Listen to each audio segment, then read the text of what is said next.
Hello everyone, my name is Pankaj Patel and today's my topic is discriminant analysis.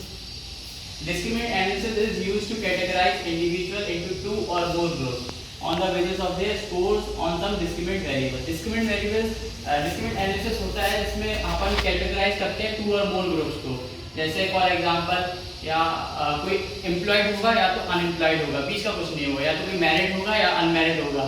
ठीक है, तो हम दो ग्रुप्स को ऐसे डिस्क्रिमिनेट करते हैं कि वो डिवाइड हो जाए. ठीक है, इसका हम एक एग्जांपल देते हैं. डिस्क्रिमिनेट वेरिएबल्स हैं, जैसे x1 हमने मान लिया इंटेलिजेंस, x2 हमने मान लिया कम्युनिकेशन स्किल्स, x3 हमने मान लिया टीचिंग एप्टीट्यूड.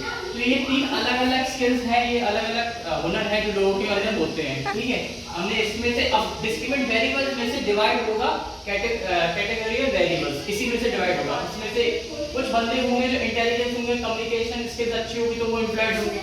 कुछ बंदे ऐसे होंगे जो टीचिंग एप्टीट्यूड में अच्छे होंगे, कम्युनिकेशन स्किल्स में होंगे पर अनएम्प्लॉयड है. कुछ होंगे जो सब में सभी में अच्छे हैं पर तब भी अनएम्प्लॉयड है. कुछ होंगे सब में बेकार है तब भी एम्प्लॉयड है.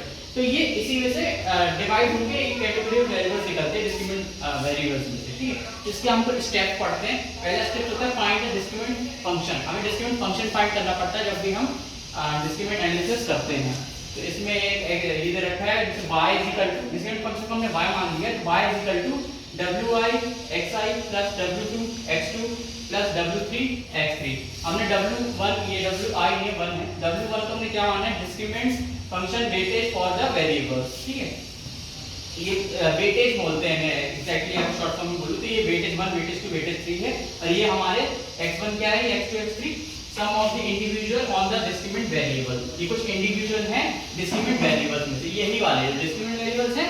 इसी में से कुछ इंडिविजुअल निकल के आ रहे हैं जो एम्प्लॉयड है, कुछ अनएम्प्लॉयड है, तो ये वही है एम्प्लॉयड है अनएम्प्लॉयड है. ओके, अब हम कुछ यहाँ एक नोट है जो हमारा वेटेज होता है is calculated with the help of the you matrix. ये यू मैट्रिक्स के थ्रू निकलता है. ठीक है, सेकंड स्टेप होता है find mean discriminant function for the groups that is my1 and my2. m क्या है, मीन है, मीन y1 मीन y2. अब हम क्या करते हैं, जब भी हम डिस्क्रिमिनेंट एनालिसिस निकालना है, डिस्क्रिमिनेंट फंक्शन निकाल लिया, उसके बाद जो हमारे जो इंडिविजुअल्स थे ये x1 x2, अब इनके मीन भी निकालेंगे हम. ठीक है, मीन जब टोटल कर लेंगे तब ये वाला होगा. तो थर्ड स्टेप आता है find the mid point of the my1 mean y1 and mean y2. अब कभी भी जब भी मिड पॉइंट निकालना तो हम कैसे निकालते हैं इसको, my1 प्लस my2 अब डिवाइड बाय 2. तो ऐसे करके हमारा मिड पॉइंट निकल आएगा. मीन y1 निकालेंगे प्लस मीन y2 को हम प्लस करके अपन डिवाइड बाय 2 कर देंगे, मिड पॉइंट निकल आएगा. फोर्थ आता है हमारा categorize the individual on the basis of his her discriminant function y1 और y2 yi और y2 on the basis of their yc. Okay, fifth step आता है हमारा test the significance of discriminant function if there are two groups then use t test.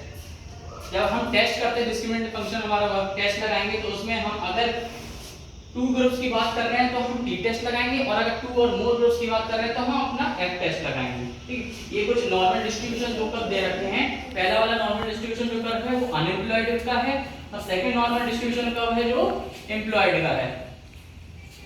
पहले वाले में हमने mean y2 दे रखा है और सेकंड में मीन y1 दे रखा है. अब हम इसको एम्प्लॉयड माना है तो ये वाला जो इतना हिस्सा होगा वो एम्प्लॉयड वाला होगा इधर से पूरा, और ये वाला हिस्सा है वो अनएम्प्लॉयड होना चाहिए. पर हम देख रहे हैं कि ये वाला इतना हिस्सा इधर से आ रहा है वो एम्प्लॉयड का है, और ये वाला इतना हिस्सा जो इधर से आ रहा है वो अनएम्प्लॉयड का. हालांकि ये पूरा इसका होना चाहिए एम्प्लॉयड का और ये पूरा अनएम्प्लॉयड का होना चाहिए, तो ये डिवाइडेड है. तो ऐसा ही हम डिस्क्रिमिनेंट एनालिसिस लगाते हैं. ये कुछ स्टेप्स हैं.